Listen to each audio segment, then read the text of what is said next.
The year 2020 sounds far too futuristic for my liking. I still remember the year 1999, 10 years old, doing my bestest to stay up to see the new year, the turn of the millennium, and yeah, I made it to 9 p.m. and fell asleep. There's me when midnight rolls around. I only get to see the turn of the millennium once. Well, until the year 3000, but I don't think I'm gonna make it to then. Anyway, on a more positive note, the future is here. We're going into 2020, and it doesn't have to be quite as terrifying as it seems, because it's a whole nother year of video game releases, specifically so on the Nintendo Switch. Believe it or not. I've made videos like this before where I take just a ridiculous amount of cool and fun looking video games and I throw them in your face and make your wallet scared. From little indie hidden gems you've probably never heard of before, all the way to a brand new freaking Zelda game. There's probably something for everyone in this video today. Surprise cat. So, I have about 40 games in this video today. If this video helps you out or you find a couple games you're looking forward to next year because of it, make sure you smash that like button. These aren't easy to put together. Subscribe if you want to learn more about the Switch maybe, or just hear me blab about things, or this cat might be back in videos, I don't know. Alright, wait, before we start this video though, I actually learned something mind-blowing yesterday. Like, Yes, this video is sponsored by ExpressVPN, but they were the ones that told me this. I knew that your laptop, your PC, your phone, all of that can obviously be hacked into, but did you know that even your Switch can be hacked into? If you're ever connected to an unencrypted website, or if any of the games you're playing are not properly encrypted, people can still get into it, get your login details, financial details, etc. Alright, that's freaking scary. So how about we just go ahead and all be protected as possible, just in case? Alright, I didn't mean to scare you. I know you're already finding your way down to that description to click on my special link and get www.expressvpn/beatemups to get your 3 months free trial because it helps me as much as it helps you. But before that, let me tell you a thing about ExpressVPN that's less scary. Like being able to watch what you want, when you want, where you want, you get the point. When I was in Japan, me and Kim, we signed into ExpressVPN and watched a bunch of shows from back home. We couldn't get there. And if you're in like Australia, do you know that Netflix in the US has Grey's Anatomy and The Walking Dead? You can't watch any of that on Netflix in Australia unless you bring up your little ExpressVPN, you hit the on button in United States or wherever, and now all of a sudden you refresh your page and bada bing bada boom, you got yourself some shows, baby! ExpressVPN, again, the #1 trusted VPN, is definitely the way to go. Thanks so much ExpressVPN for sponsoring this video and scaring me into never playing my Switch on a public Wi-Fi ever again. Alright, in no particular order, first up we have Gods and Monsters. I guess that after creating Assassin's Creed Odyssey, the team behind the game weren't ready to leave ancient Greece behind them, and they set out to create a brand new storybook adventure about a forgotten hero on a quest to save the Greek gods. In Gods and Monsters, you'll find tricky puzzles, mysterious dungeons, and many mythical beasts. This game looks gorgeous, and I'm ready for it. It's just around the corner at this point. Not sure why I winked there. This next one is interesting and could go either way. Deliver Us the Moon is a sci-fi thriller set in an apocalyptic near future where the Earth's natural resources have been depleted. The gameplay has both first and third person parts, survival elements like oxygen tanks depleting in the cold of space, intricate puzzles, and 3 hours of original music. Color me intrigued. Proving that a Xenoblade game can have likable characters, Monolith Soft's epic Xenoblade Chronicles game, which originally launched in 2012 on the Wii, is destined to be reborn on Nintendo Switch as Xenoblade Chronicles Definitive Edition. We can all finally relive the adventures of Shulk in the best Xenoblade game the Switch will see. Doom Eternal. Hey, what do you want me to say? It's the new Doom. You know, the last one that was really good? Yeah, the sequel. Other than that, buy Doom Eternal. You know it's gonna be good. I actually haven't played Outer Worlds yet as much as I want to, because surprising everyone, the publisher announced a port to Switch before the end of 2020's fiscal year, which means like soon. Before the end of March anyway, so I decided to wait rather than have to play it twice. The game is made by Obsidian Entertainment, the company behind Fallout New Vegas. And that's the Fallout game that many Fallout fans consider the last great Fallout game. Well, at least until now, because Outer Worlds is like Fallout and it's supposed to be better than all the recent Fallouts. especially Fallout 76. Now, I can't lie, I've never seen or read anything to do with Fairy Tail. The only thing I know about it is I think that's where that sound effect comes from, right? The one every YouTuber uses, including myself, the... Okay, so I haven't heard of Fairy Tail, but I have played a lot of Koei Tecmo's games. Ninja Gaiden, Dynasty Warriors, Noah, Noo, Nia, Neo? I don't know. So when you tell me that Koei is taking the best-selling manga Fairy Tail and turning it into a possibly awesome JRPG for the Switch in 2020, are you ready, kids? I do so many things I regret. For years, nerds on YouTube stood in front of their game walls and blabbed on about a little hidden gem called SpongeBob Battle for Bikini Bottom. Well, I guess this gem ain't so hidden no more, as it's getting a full, rehydrated remake with a brand new multiplayer mode included. To clarify, I was one of those nerds on YouTube, so I'm glad to see this game finally get the love it deserves. While the Pokemon Company struggled to innovate their mainline games, Digimon be out here like, hold my Digivice.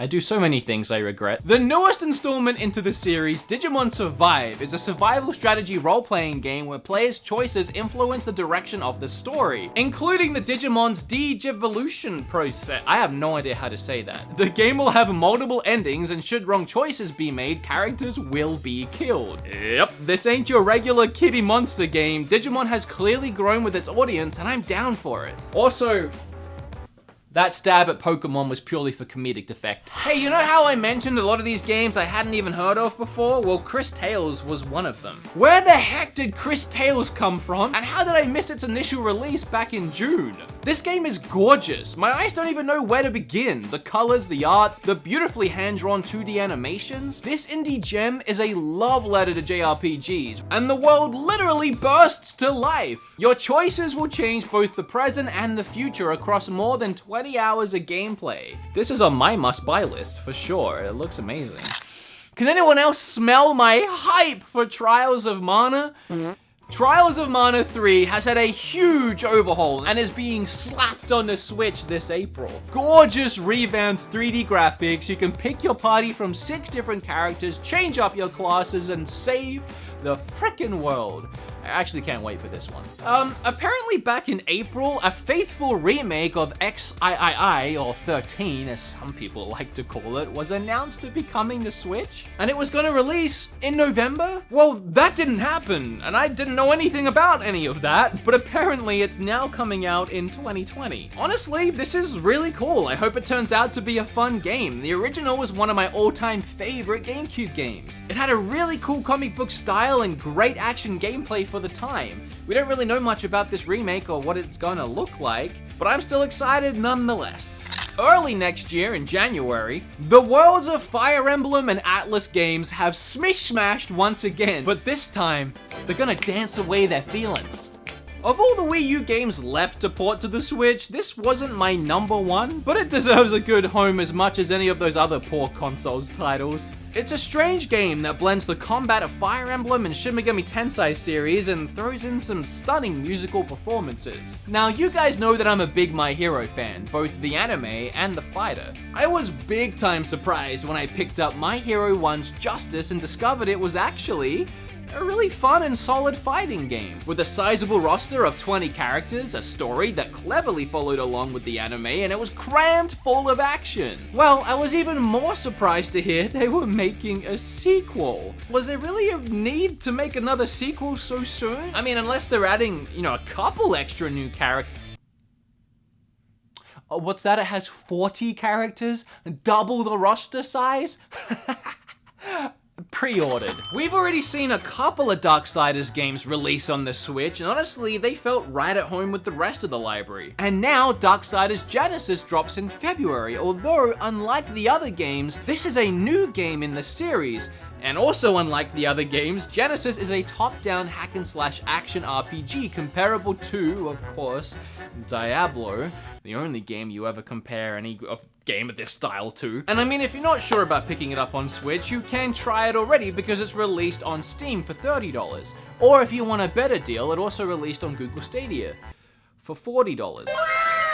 Speaking of GameCube games getting a remastered release on the Nintendo Switch, Final Fantasy Crystal Chronicles is also coming out pretty soon in January. One of the weirder Final Fantasy spin-off games, but a personal favorite of mine. This new version will come with updated graphics and sounds, new character voiceovers, and a new online multiplayer mode. The first time I ever heard of or saw Snack World was when I was in Japan. This new release has gold in the title, which means it includes both expansion packs and all other downloadable content from the Japanese release. It should be a fun little title. Animal Crossing, do I have to? Can we just move? Can you save me some time and allow me to move on swiftly here? What? Look, okay, it's Animal Crossing. We've all waited too dang long for this game to come out. It finally is coming out, and I'm ready to dive into my first real Animal Crossing game experience. I don't really know what I'm in for, but I can tell you that Tom Nook ain't gonna know what hit him. Well, whatever that is supposed to mean. Hey look, another Diablo-like kind of game, Minecraft Dungeons. Can I be honest with you guys though? Like, we're all friends, right? I can be honest about my feelings. I actually think this game looks pretty damn good. This just looks like a fun, unique take on the dungeon crawler genre. For up to 4 players, kinda weirdly, there's no class system, so the players can use any kind of weapon or armor they want. It's supposed to be more fun and way less serious than other games in this genre. Beat 'em up! That's my channel name, and it's also the name of a genre of game, and a game that falls into that genre is Streets of Rage. The 4th one is releasing on Switch next year. It takes place 10 years after the events of Streets of Rage 3, and it looks good. It might actually be the best one yet, but only time will tell. Only time will tell. Rumors of Persona 5 finding its way to Switch ran rampant early this year, and I'm happy to confirm that it's not happening. We went through a lot of ups and downs, like Joker being released in Smash Brothers. It all ended up being Persona Scramble.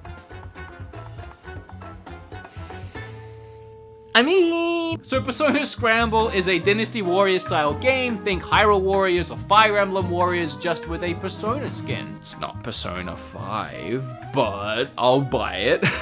Rogue Company is a multiplayer shooter coming to all major platforms, including Switch, of course. It features cross-play and is developed by Hi-Rez Studios. It kinda looks like a mix between Fortnite and Call of Duty, maybe? All I know is it'll probably be free. No More Heroes 3, dang it if I ain't excited for this one. Developed by one of my all-time favorites, Grasshopper Manufacture, No More Heroes is back after a 10-year hiatus. Unless you count Travis Strikes Again, which I don't. The new game will follow Travis's return to Santa Destroy, as he must defend the world from a new alien threat via hack-and-slash style gameplay, and I can't wait. Devil's Hunt is a third-person action game in which players fight their way through Hell, Jerusalem, and Miami? So this game allows you to change between human and demon forms. It has a large variety of attacks and combos, and wait, hold on a second, is this not a Devil May Cry game? Either way, I'm gonna get this one and try it out. Devil May Hunt releases early 2020. Ari and the Secret of the Seasons. This game is one I have my eye on, and I'm pretty excited to dive into. An adorably charming art style. It's an action-adventure game where you play as a young girl who gains the ability to manipulate the seasons around her. You use that ability to defeat enemies, overcome obstacles, and solve complex puzzles on her adventure across the world. I think this one looks super promising. Rock of Ages 3 is a game where you make your own levels and destroy everybody else's. A competitive tower defense game mixed with Monty Python-esque humor that gives you, well, this. It just looks like some absurdly ridiculous fun. A Hollow Knight Silksong? Can it be another one of those Doom or Animal Crossing scenarios where we just right on past it? Clearly it's gonna be amazing. Clearly I'm excited for it, and it's coming to Switch. Wanna know something funny? RPG Maker MV is coming to Switch on the 30th of March next year. It's a game where you can, surprise, make your own RPGs, just like To the Moon, which was made on an earlier version of RPG Maker and is re-releasing on Switch in January. I honestly know nothing about Deadly Premonition or its sequel, which is apparently a Nintendo Switch exclusive, which is kind of weird because it's a horror game, a Nintendo Switch exclusive horror game. I know that they are open world survival horror games, I know they have a huge cult following despite not selling very well, and I know the first game was the most critically polarizing horror game of all time, and regarded as an example of games as an art form. Well, that's confusing. The sequel should be interesting. It's not every day that a Sega Saturn game gets a remake and a re-release. Well, today is one of them days. Well, not today, but thankfully, it's happening. Panzer Dragoon is heading to Switch with improved graphics and controls. Personally, I don't care about any of that. I'm just looking forward to blasting that soundtrack again. Before I move on to the last group of games for this video, which I'm putting in their own little section and calling that section just the games that are what the heck are happening to you guys? Come on, hurry up and release. Why aren't you out yet? And most of them are the big AAA budget titles that we expect to see next year, but we also expected to see last year, and then some of them even the year before that. You know how in like Nintendo Directs, or really any presentation of video games, where you get around to that last couple minutes before they do get to the big announcements, and they just do a big montage of all these games that they just didn't have anything to say or couldn't be bothered talking about.